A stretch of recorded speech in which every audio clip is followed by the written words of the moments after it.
Students, आज हम करेंगे चैप्टर 16 जो कि है payments under life insurance policy. देखिए, किसी भी इंश्योरेंस कंपनी का जो असली टेस्ट होता है वो कब आता है? जब उसे क्लेम देना पड़ता है। Means real test of any insurance company comes when the result into the claim. So claim क्या है? अब देखिए कि क्लेम का मतलब होता है कि जब हमें इंश्योरेंस कंपनी के द्वारा मिलेगा पैसा। अब जो क्लेम है, क्या ये एक रिक्वेस्ट है या ये डिमांड है? तो आपको ये याद रखना है कि क्लेम हमेशा एक डिमांड होगी जो कि इंश्योर्ड या फिर इंश्योर्ड की फैमिली के द्वारा की जाती है टू द इंश्योरर, क्योंकि इंश्योरर ने पॉलिसी डॉक्यूमेंट में ये प्रॉमिस किया था कि अगर आपको कुछ हो जाता है तो मैं आपके परिवार को इतना पैसा दूंगा, और अगर नहीं होता है तो मैं सर्वाइवल क्लेम दूंगा, है ना। तो क्लेम जो है वो हमेशा याद रखना है कि वो एक है डिमांड। अब बात करते हैं टाइप्स ऑफ क्लेम्स की। क्लेम्स होते हैं दो तरह के, एक है सर्वाइवल क्लेम और एक है डेथ क्लेम। अब नाम से ही पता चल रहा है सर्वाइवल क्लेम का मतलब क्या हुआ कि अगर जिस भी इंश्योर्ड ने पॉलिसी करवाई है उसने अपना टर्म के दौरान पूरा प्रीमियम भरा और वो सकुशल है और बिल्कुल ठीक ठाक है, तो उसकी मैच्योरिटी मिल जाएगी उसे, है ना। तो ऐसे क्लेम को सर्वाइवल क्लेम भी कह दिया जाता है या फिर मैच्योरिटी भी कह देते हैं। और दूसरा जो है वो है डेथ क्लेम। अब डेथ क्लेम नाम से पता चल रहा है कि अगर टर्म के दौरान ही पॉलिसी होल्डर की डेथ हो जाती है तो उसके परिवार को जो क्लेम मिलेगा उसे डेथ क्लेम कहा जाता है, ठीक है।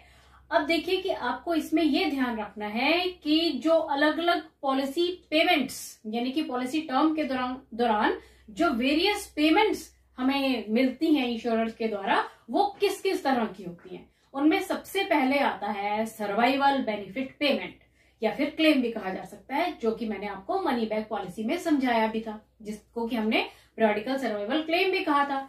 फिर पेमेंट आ जाती है अगर आप सरेंडर करवा लेते हो पॉलिसी तो उसे सरेंडर ऑफ पॉलिसी की पेमेंट कहते हैं। देन राइडर बेनिफिट्स आ जाते हैं, फिर मैच्योरिटी क्लेम आ जाता है और फिर आ जाता है डेथ क्लेम। अब जब बात आती है डेथ क्लेम की तो आपको ये याद रखना है कि डेथ हमेशा होगी दो तरह की, ठीक है। एक होगी नेचुरल डेथ और दूसरी होगी एक्सीडेंटल, ठीक है। अब देखिए नेचुरल डेथ तो है जिसमें जो डॉक्यूमेंट्स लगेंगे वो मैं आपको अभी बताऊंगी, पर यहां पर जब मैंने एक्सीडेंटल डेथ की बात की तो आपको थोड़ी सी इसमें चीज जो है वो याद रखनी है। वो क्या है? देखिए, जो एक्सीडेंटल डेथ केसेस होते हैं उनमें आती है पुलिस, ठीक है, और पुलिस जो है वो डेड बॉडी को साथ ले जाती है और फिर उसका वो पोस्टमार्टम करते हैं, और पोस्टमार्टम करने के बाद पुलिस एक रिपोर्ट तैयार करती है जिसे कि इनक्वेस्ट रिपोर्ट कहते हैं। तो क्वेश्चन इस तरह से आएगा कि एक्सीडेंटल डेथ केसेस में जो रिपोर्ट या जो एक्स्ट्रा डॉक्यूमेंट लगता है उसे क्या कहते हैं? तो वो होगा इनक्वेस्ट रिपोर्ट। अब ये आपको अलग अलग वे से पूछा जा सकता है, जैसे वो नेचुरल डेथ का एग्जांपल देंगे और पूछेंगे कि बताइए इनमें से कौन सा डॉक्यूमेंट जो है वो जरूरी नहीं है। तो नेचुरल डेथ में तो इनक्वेस्ट रिपोर्ट होगी ही नहीं, ये सिर्फ किन केसेस में होगी?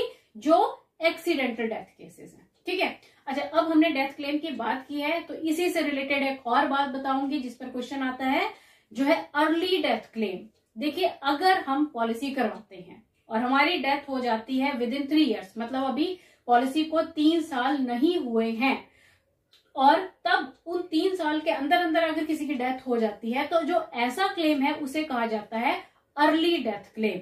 यानी कि पॉलिसी करवाने के 3 साल अभी हुए नहीं है पूरे और उसके दौरान अगर किसी की डेथ हो रही है तो ऐसे क्लेम को अर्ली डेथ क्लेम कहेंगे। अब इसके भी क्वेश्चन आपको आते हैं। अब देखिए 4 ऑप्शन दिए होंगे, उसमें बोला होगा कि एक डेथ क्लेम है ये आ गया 6 महीने बाद, एक है 1.5 साल बाद, एक आ गया 2.5 साल बाद और एक आ गया 5 साल बाद, और आपसे पूछा जाएगा कि बताइए इनमें से डिफरेंट कौन सा है। तो ऑब्वियस सी बात है जो 5 साल वाला है वो डिफरेंट है क्योंकि वो अर्ली डेथ क्लेम की कैटेगरी में नहीं आता है, और बाकी सारे जो है वो 3 साल से पहले हो रहे हैं तो वो सारे जो है वो अर्ली डेथ क्लेम की कैटेगरी में आएंगे। अब हम बात करते हैं उन डॉक्यूमेंट्स की जो कि डेथ क्लेम में आपको लगाने पड़ेंगे। तो उनमें सबसे पहले आ जाएगा क्लेम फॉर्म, फिर आ जाएगा सर्टिफिकेट ऑफ क्रिमेशन, फिर आ जाएगा treating physician certificate, then hospital certificate, then employer certificate, and finally inquest report आएगी इन केस अगर वो जो डेथ है वो एक्सीडेंटल डेथ केस है then. Let's start with the self-examination questions. Question number 1. Which of the below statement best describes the concept of claim? Choose the most appropriate option. इस question में पूछा गया है कि जो नीचे दी गई स्टेटमेंट्स हैं उनमें से हमें ऐसी स्टेटमेंट चुननी है जो कि क्लेम के प्रोसेस को डिस्क्राइब करती हो। तो जैसा कि हमने इस चैप्टर में पढ़ा कि क्लेम जो है वो एक डिमांड होगा, कभी भी रिक्वेस्ट नहीं होगा। तो सबसे पहले तो जिन ऑप्शंस में रिक्वेस्ट है उनको आप काट दीजिए। तो इसमें जो फर्स्ट और फोर्थ ऑप्शंस है वो तो पहले ही कैंसिल हो गई। अब हमारे पास बची है सेकंड और third. So let's read them. Second option में है a claim is a demand that insurer should make good the promise specified in the contract। अब ये ऑप्शन कह रही है कि क्लेम जो है एक डिमांड है जिसे फुलफिल करेगा इंश्योरर, क्योंकि उसने कॉन्ट्रैक्ट में प्रॉमिस किया है। और थर्ड ऑप्शन कह रही है कि a claim is a demand that insured should make good the commitment specified in the agreement.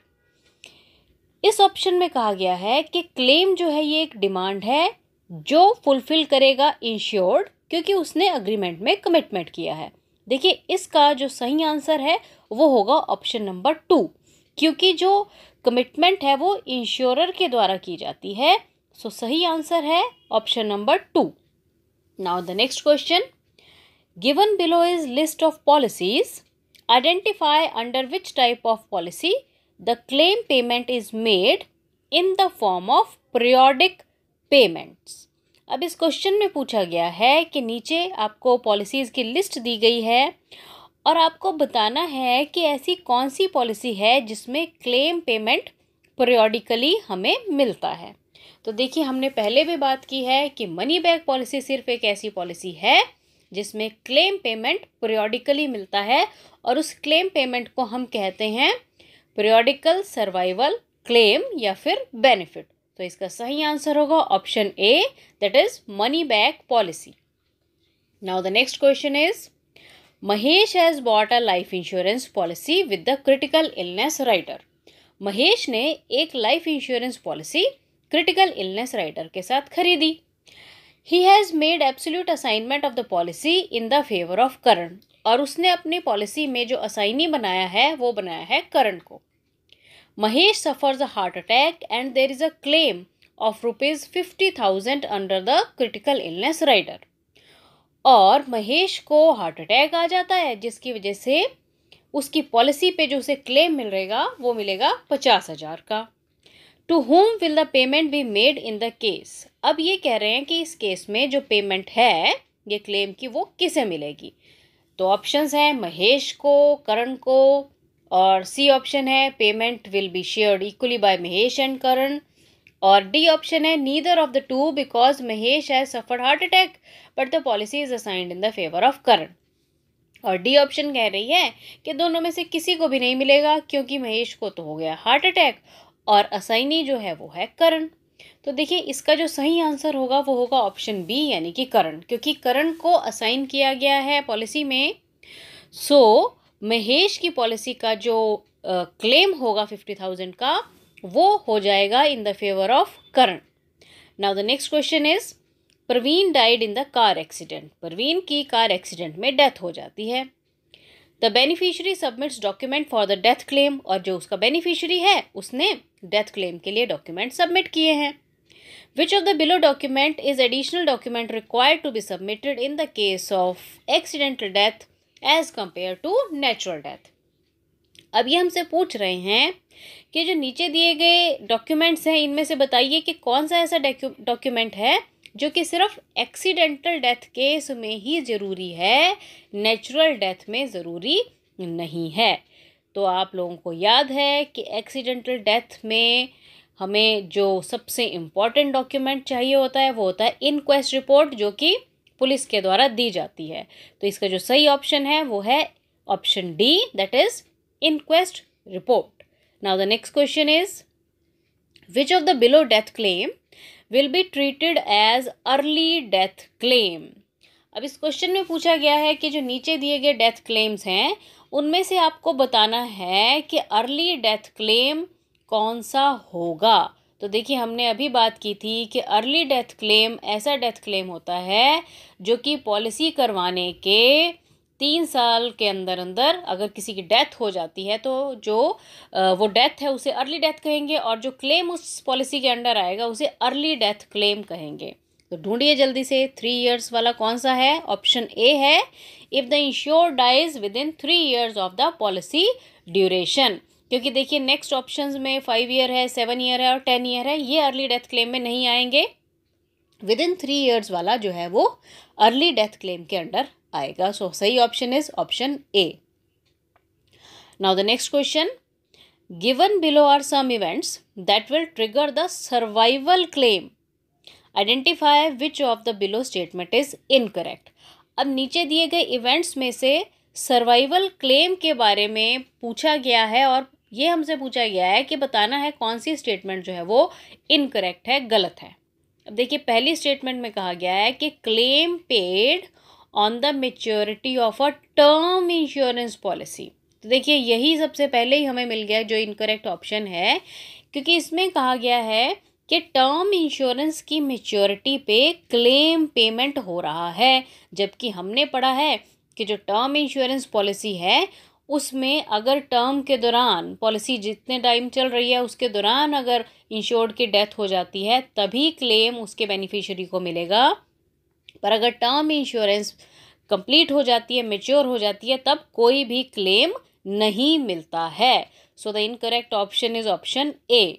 Now the next question is, a payment made under money back policy upon reaching a milestone will be classified under which type of claim? अब इस question में पूछा गया है कि एक policy है जो कि है मनी बैक पॉलिसी, और उसमें सर्टेन टाइम के बाद जो क्लेम मिलता है उसे क्या कहेंगे। तो अभी हमने बात की, उसे कहा जाता है पीरियोडिकल सर्वाइवल क्लेम। तो ढूंढिए कहाँ है ये ऑप्शन। बिल्कुल सही, ये है option number C. Now the next question is, Shankar bought a 10-year ULIP plan। अब ULIP आपको याद है, यूनिट लिंक्ड इंश्योरेंस प्लान, जो कि एक मार्केट बेस्ड प्लान होता है। If he dies before the maturity of policy which of the below will be paid. और ये जो शंकर है, अगर पॉलिसी की मेच्योरिटी से पहले इसकी डेथ हो जाती है तो नीचे दी गई ऑप्शंस में से उसे क्या मिलेगा। देखिए यूलिप जो है मार्केट बेस्ड प्लान है, इसमें गारंटेड सरेंडर वैल्यू रहती है, गारंटेड डेथ बेनिफिट जो है वो मिलता है। तो अगर डेथ हो जाती है तो जो बेनिफिट रहेगा गारंटेड उसे कहा जाता है फंड वैल्यू। तो इसका जो सही आंसर है वो है option B, higher of sum assured और fund value. Now the next question is, given below is a list of documents to be paid submitted for normal death claim by all beneficiaries in the event of death of life insured. Pick the odd one out which is additionally required to be submitted only in the case of death by accident. अब देखिए इस question में पूछा गया है कि कोई व्यक्ति है जो कि नॉर्मल या नेचुरल डेथ क्लेम के लिए उसके बेनिफिशियरी अप्लाई कर रहे हैं, तो आपको बताना है कि कौन सा ऐसा डॉक्यूमेंट है जो सिर्फ एक्सीडेंटल डेथ केस में ही लगाया जाता है, नेचुरल डेथ केस में नहीं लगाया जाता। तो बिल्कुल सही वो होता है इनक्वेस्ट रिपोर्ट। तो इसका जो सही आंसर है वो है इनक्वेस्ट रिपोर्ट। नाउ लास्ट में आपके लिए है एक बोनस क्वेश्चन। तो पहले मैं बोनस क्वेश्चन पढ़ती हूँ और आपको इसका मुझे आंसर कमेंट करके बताना है। So question is, as per IRDAI regulations 2002, a claim under life policy shall be paid or be disputed within 30 days from the date of receipt of all relevant papers and clarifications required। अब ये question पूछ रहा है कि IRDA regulation 2002 के according अगर कोई beneficiary claim के केस में सारे डॉक्यूमेंट्स इंश्योरर के पास जमा करवा देता है तो कितने दिन के अंदर अंदर क्लेम सेटल हो जाना चाहिए। आपके पास ऑप्शंस है 7 डेज, 15 डेज, 30 डेज और 45 डेज। तो इसका एक मैं हिंट दे देती हूँ कि मोस्ट ऑफ द केसेस में अगर आपको डेज का ऑप्शन ना पता चले तो उसका आंसर होगा 30 डेज। सिर्फ एक फ्री लुक पीरियड को छोड़ के जो कि 15 दिन का रहता है, बाकी और कोई भी डेज का क्वेश्चन आ जाता है जैसे ग्रेस पीरियड है या फिर इस तरह का क्वेश्चन है, तो उनका आंसर जो है वो 30 डेज ही होगा। तो इसका आंसर आप मुझे जल्दी से कमेंट करके बताएं। All the best.